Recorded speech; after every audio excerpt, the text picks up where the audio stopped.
it was hard to square the triumphalism that we saw in Jerusalem on Monday with the fragility that any peace deals in the Middle East, or any ceasefires in the Middle East, history has taught us, are subject to. But the current situation is that aid into Gaza has been cut off over Israeli claims that the bodies of dead hostages are not being returned quickly enough, and the Hamas terrorists have been executing some of their political enemies, murdering them in the streets in the immediate aftermath of the ceasefire. So if reminders were needed of the fragility, then reminders there are aplenty.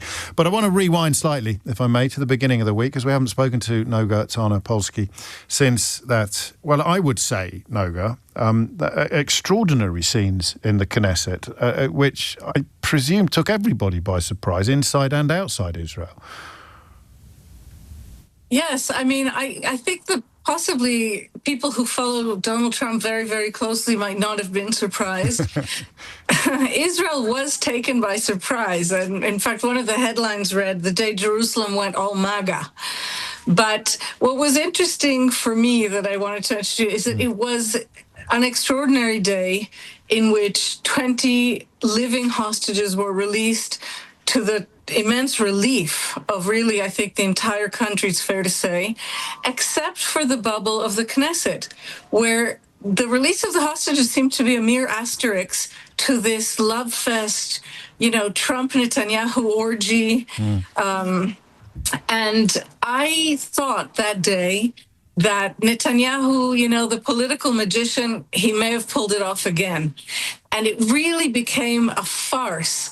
The Knesset had been stuffed with party activists from the Prime Minister's party, screaming, hollering. But it turned out that it's not so simple, and that the fact that Hamas seems to be playing around with the return of the bodies of hostages who did not survive captivity, while this government sat in the Knesset and guffawed, has not gone down very well. And so this kind of feeling, I would say a placid feeling of relief or even a bit of triumphalism, was burnt out within 24 hours. For the population rather than for the politicians. So, I mean, it was a lap of honour. It was extraordinary to see a sort of victory lap for circumstances that most people would agree had been imposed upon Netanyahu by Trump, rather than a consequence or a delivery of what Netanyahu had both wanted and promised. The other phrase I heard was that it was possibly the opening salvo in an election campaign, which didn't make sense at first, but it makes more sense now. Well, look, to a great extent, we're trapped right now in Israel between normal politics and an electoral schedule that, yes, as you just mentioned, Israel has entered an electoral year, and under the law, elections must be held within 11 months now, by October of 2026. But one of the things we saw that day in the Knesset, which was less amusing, was Netanyahu's continued effort to simply redo the administration of the state and crush the judiciary. So another part of the controversy and another part of the pall that has fallen over the population, much of the population, is that Prime Minister Netanyahu did not invite to that state occasion at the Knesset the Chief Justice of the Supreme Court and the Attorney General, which he's obliged to do under law for any state occasion. And instead, he brought in his brand new, very extremist, messianic director of domestic intelligence, which is never done. These are not normally people who stand up for applause.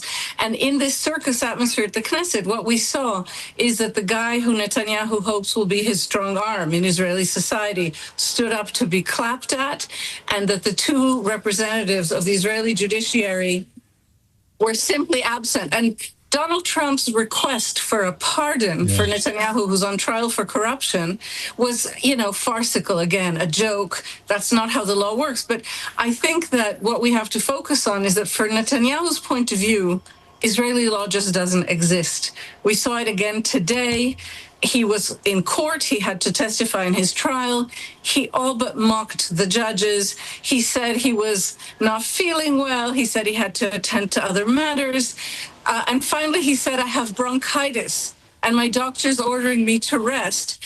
At which point, the president of the Israeli Association of Public Health Physicians put out a red alert because Prime Minister Netanyahu went yesterday to see some of the freed hostages whose immune systems are extremely compromised. And so Israelis today are trapped in this burgeoning scandal, which is, did the Prime Minister lie in court?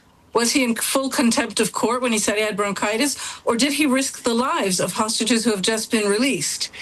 And again, when I tell you that that's sort of the feelings of victory that may have been in the hearts of most Israelis, of certainly the people in Hostages Square, they've evaporated completely. Wow.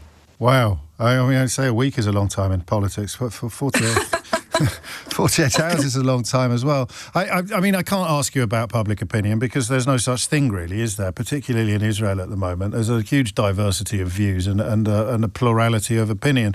But the whole world was watching events in the Knesset with I think it's fair to say, with a sense of discombobulation and confusion at the tone and at some of the content and at the round of congratulations and applause.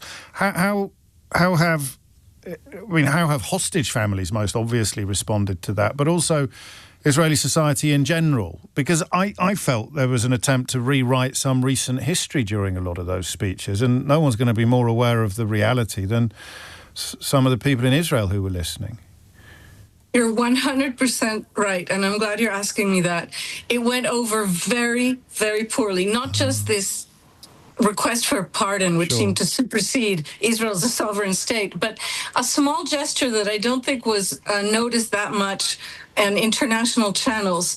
At one point of this jubilation, the speaker of the Knesset, who is basically, a crony of Netanyahu, he removed from his lapel the hostages' pin, the pin that has come to symbolize the struggle of the hostages' families, as if we're done now.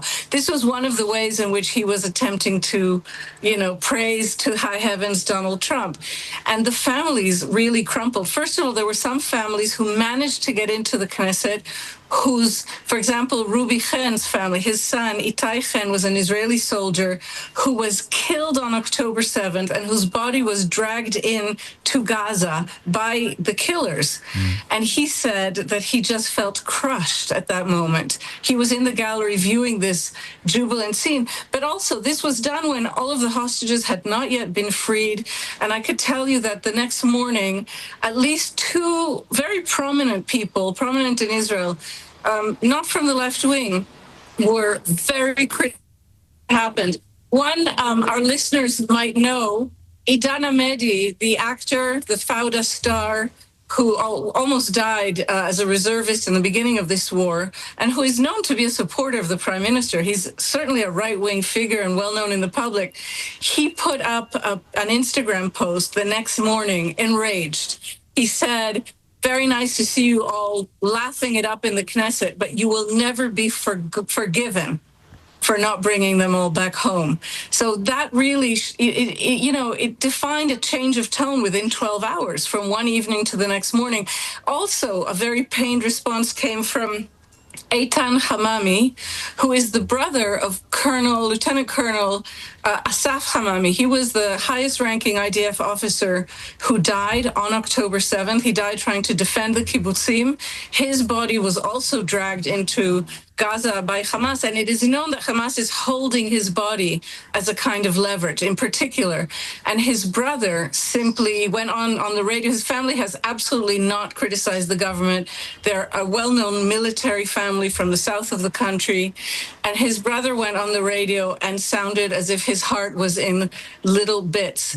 And he said, how can it be that these people are celebrating a big party? He said the Knesset was turned into a circus. It looked like a political rally. Where is the somber gratitude for the sacrifice of Israelis? So again, it just, something switched in the atmosphere here in Israel. You say a week is long. In this case, it was 12 hours and everything had flip-flopped.